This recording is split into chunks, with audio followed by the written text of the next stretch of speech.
আপনি কি জানেন যে সঠিক খাবার দিয়ে দিন শুরু করলে আপনার শরীরের হজমের প্রক্রিয়া স্বাভাবিক থাকে এবং আপনার শরীরের শক্তি উল্লেখযোগ্যভাবে বৃদ্ধি পেতে পারে?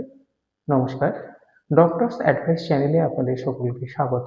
আমি doctor Tuhin Shubhra Sarkar, MBBS, MD medicine, assistant professor medicine, RG Kar medical college.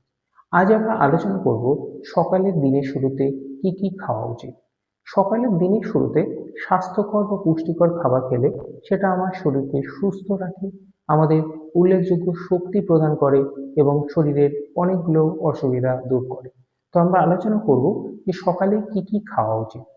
প্রথম যে ধরনের খাবার খাওয়া উচিত সেটা হচ্ছে কমপ্লেক্স কার্বোহাইড্রেট বা শর্করা জাতীয় খাবার বা আঁশযুক্ত খাবার, ডায়েটারি ফাইবার যেগুলোতে আছে। সেটা কি হতে পারে? একটা হতে পারে ওটস বা ডালিয়া। এক বাটি ওটস বা ডালিয়া খাওয়া যেতে পারে। ওটস বা ডালিয়া খেলে আমাদের পেট অনেকক্ষণ ভরে থাকে, খিদে সহজে পায় না এবং এটা আমাদের কোলেস্টেরল যেসব রোগীদের বেশি আছে তাদের কোলেস্টেরল কমাতে হেল্প করে।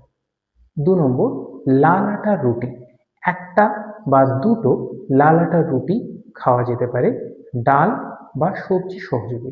লাল আটার রুটি সাদা আটার রুটির থেকে পুষ্টিগুণ অনেক বেশি, সো লাল আটার রুটিটাই বেশি প্রেফার করবেন সাদা আটার রুটির থেকে। তৃতীয়ত হচ্ছে প্রোটিন জাতীয় খাবার। প্রোটিন জাতীয় খাবার হিসেবে ডিম সেদ্ধ খাওয়া যেতে পারে। ডিম সেদ্ধ আপনি কুসুম সহ বা কুসুম ছাড়া খাওয়া যেতে পারে। যাদের ক্ষেত্রে কোলেস্টেরল বেশি থাকছে তারা কুসুম ছাড়া খাওয়ার চেষ্টা করবেন। এছাড়া টক দই খাওয়া যেতে পারে। ল্যাকটোজ ইনটলারেন্স যদি থাকে তাহলে টক দই খাবেন না, বাকিটা টক দই খেতে পারে। এবার আসি ফল বা বাদাম। ফল বা বাদামের জন্য একটা পাকা কলা খাওয়া যেতে পারে, কিন্তু যাদের ডায়াবেটিস আছে তারা পাকা কলা খাবেন না। তারা মৌসুমী ফল হিসেবে একটা আপেল বা একটা পেয়ারা বা একটা নাশপাতি বা একটা মোসাম্বি লেবু কিংবা একটা কমলা লেবু খেতে পারে। এছাড়া বাদাম হিসেবে কাঠবাদাম বা আখরোট ভিজিয়ে খাওয়া যেতে পারে। এবার আসি পানীয় হিসেবে কি খাওয়া যায়। পানীয় হিসেবে একটু উষ্ণ গরম জল আপনি লেবু দিয়ে বা মধু সহযোগে খেতে পারেন।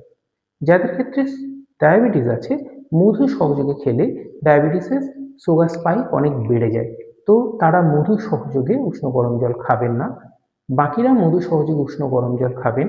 ডায়াবেটিস রোগীরা উষ্ণ গরম জল একটু লেবু সহযোগে খেতে পারেন।